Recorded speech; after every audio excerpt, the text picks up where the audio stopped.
जी, इस वक्त हम हेड मोहम्मद वाला अकबर बंद पे मौजूद हैं और पानी की सतह में मुसलसल कमी रोनुमा हो रही है। और अब जो गेज है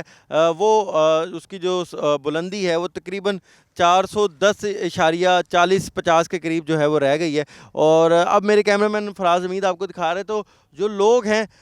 वो अपने आप को जो है वो टायर पहना के, ट्यूब पहना के और मुख्तलिफ तरीक़ों से जो है वो अपने घर जा रहे हैं, क्योंकि पानी अब उसकी सतह में इतनी कमी हो गई है कि वो अपने घर जाते हैं और अपने घर से जो भी सामान होता है वो सामान लेके आते हैं और यहाँ पर जो है वापस किनारे पे आ जाते हैं जहाँ वो खैमा बस्तियों में रह रहे हैं। तो यहाँ अभी भी जो पानी है उसकी सतह कम ज़रूर हुई है, लेकिन अभी भी इतनी कम नहीं हुई कि जो मुतासरीन हैं वो अपने घर जा सकें। तो वो यही करते हैं कि उन्होंने अगर कोई अपना घर का जो है रखवाली करनी होती है तो एक शख्स जाता है और वो जो है वो पानी के ज़रिए तैरते हुए किसी ट्यूब का सहारा लेके और वो वहाँ तक जाता है और वहाँ से जो है अपने घर से कुछ सामान लाना हो या वहाँ पर जो कोई घर की देखभाल के लिए उसको एक दफ़ा देखने जाना हो तो यहाँ से वो चले जाते हैं। तो ये इस वक्त के हालात हैं। अभी भी जो लोग हैं उनको अपने घरों में जाने की इजाज़त नहीं दी जा रही, क्योंकि इंतज़ामिया के मुताबिक ये जो घर हैं ये अभी भी पानी के अंदर ही मौजूद हैं। बस्तियाँ सारी ज़ेरे आब हैं,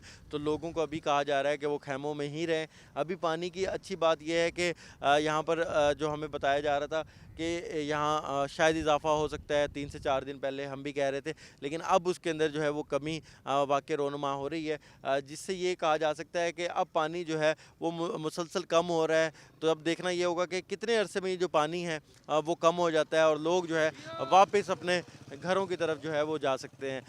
आज भी हेड मोहम्मद वाला जो है रोड वो मुकम्मल तौर पर ट्रैफिक के लिए खोल दिया गया है। ज़िंदगी हमें रवां दवां दिखाई दे रही है, लेकिन यहाँ पर जो अब भी सैलाब मुतासरीन हैं उनको अपने घरों में जाने की इजाज़त नहीं है। जी।